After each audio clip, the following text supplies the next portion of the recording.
Je suis Séverine Lecam, facilitatrice des clauses sociales depuis 5 ans. Atouclose était auparavant hébergée à la Maison de l'Emploi, située à Rennes Métropole, dans les locaux de l'hôtel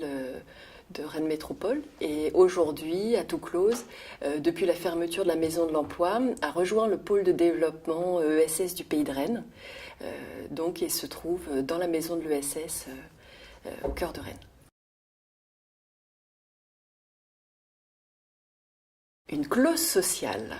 c'est un dispositif qui permet de réserver des heures de travail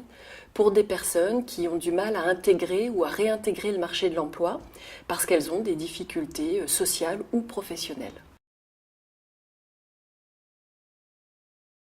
Alors déjà, intégrer une clause sociale, c'est répondre à une obligation sociale et une obligation légale qui est inscrite dans une ordonnance qui a remplacé le Code des marchés publics liée aux enjeux du développement durable.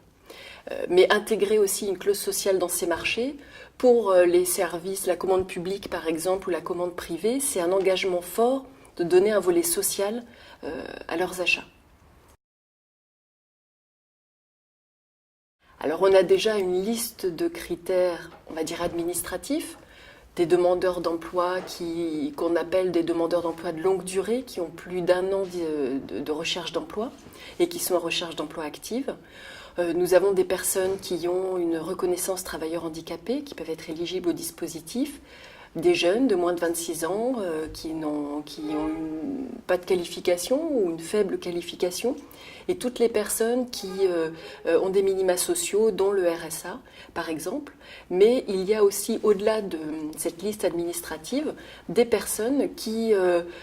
parce qu'elles sont accompagnées pour réintégrer le marché du travail, peuvent nous être recommandées ou prescrites, et donc nous qualifions et nous regardons leur situation pour savoir si elles sont éligibles au dispositif. L'une des premières missions, c'est d'aller à la rencontre des acheteurs, qui s'occupent de la commande publique ou de d'une commande privée, pour à la fois leur expliquer ce que sont les clauses sociales, mais aussi pour étudier par rapport à leurs achats, quels sont leurs achats qui pourraient être réservés à des personnes qui sont reconnues travailleurs handicapés ou qui pourraient être réservés à des personnes qui sont en parcours d'insertion professionnelle. Nous avons l'objectif de calculer le nombre d'heures qui peuvent être réservées pour des personnes éligibles aux clauses sociales. Donc ça, c'est le premier volet assez technique, donc avec les services acheteurs. Et puis on a un deuxième volet, une fois que les marchés sont lancés, un volet on va dire plus partenarial, qui est de l'animation, la coordination partenariale, puisque nous sommes en relation avec les structures qui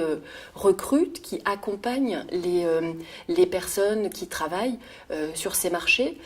qui les accompagnent dans leur prise de poste, mais aussi tout au long de leur emploi. Donc nous travaillons aussi avec les entreprises, puisque nous allons à leur rencontre, nous leur expliquons aussi ce qu'est le dispositif. Nous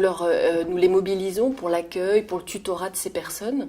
Et puis enfin, nous sommes aussi en relation avec les financeurs des marchés pour leur permettre d'évaluer tout leur engagement en termes de dynamique d'insertion sur leur marché. Les facilitateurs ont souvent des parcours très atypiques, qui mêle du commercial, de l'accompagnement, un tout petit peu de RH, qui mêle aussi un peu de connaissances juridiques, en fait des compétences un peu différentes, un métier où il y a beaucoup de relationnel, et c'est ce qui rend le métier passionnant.